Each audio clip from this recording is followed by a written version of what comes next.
Welcome to Special Meals. Today, we will be seeing how to make puttu in a healthy way. It is very healthy to eat puttu made by red rice. You will never ever go to the shop to buy puttu after trying this recipe. This is a very tasty recipe which is also made in a traditional way. Soak maple samba red rice in water for 8 hours.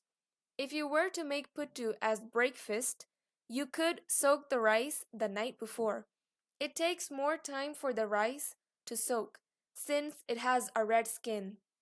The longer the rice soaks, the softer your puttu will be. Sieve all the water from the rice and immediately powder this. Do not finely powder, you should coarsely grind it like you can see here. Now, we will steam this flour.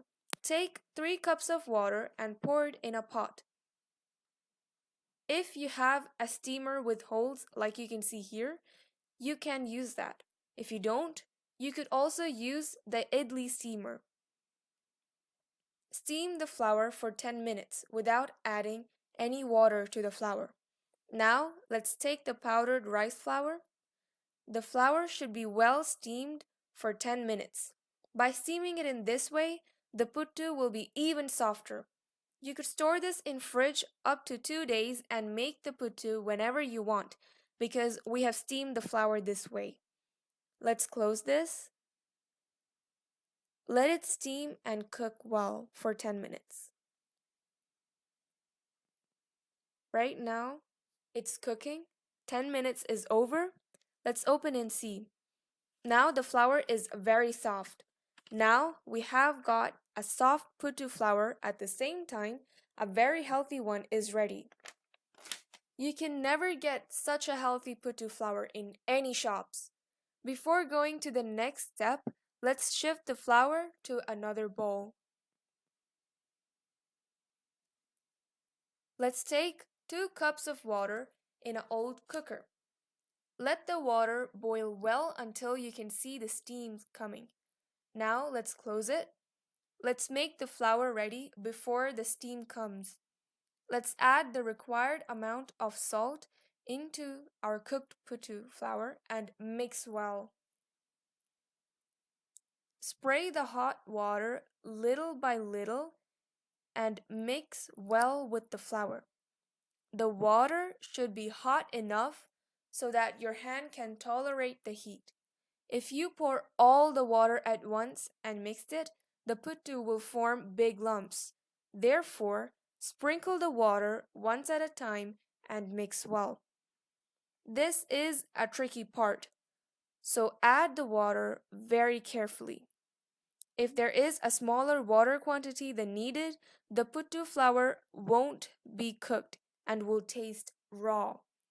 The puttu won't be loose if you add a lot of water. I have poured the required amount of water. It should be in this consistency. You should be able to roll a ball, but if you were to break it, it should break and it should be loose like this. This is the right consistency. If you think there are some chunks, you could put this flour in a blender and mix lightly.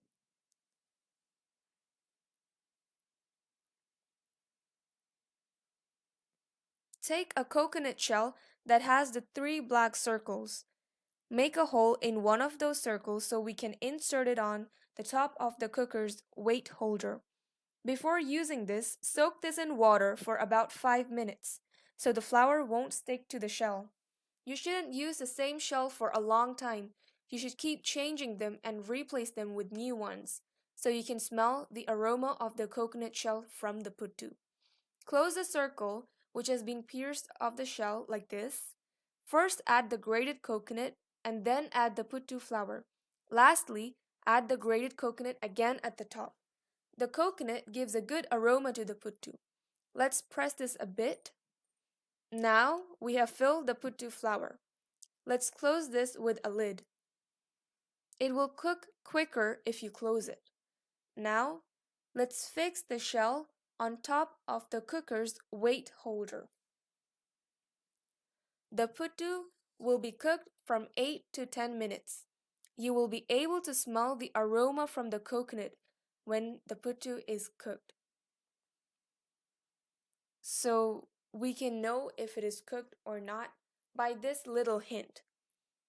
You will get an additional aroma if the shell you're using is a fresh one.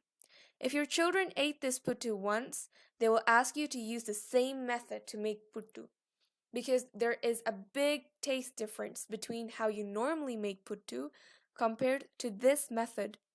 Now I can smell the aroma, which means the puttu is ready and cooked.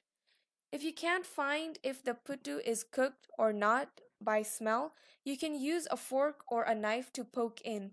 Let's move the coconut. You can see that the flour does not stick to the knife when poking it in, which means the puttu is cooked.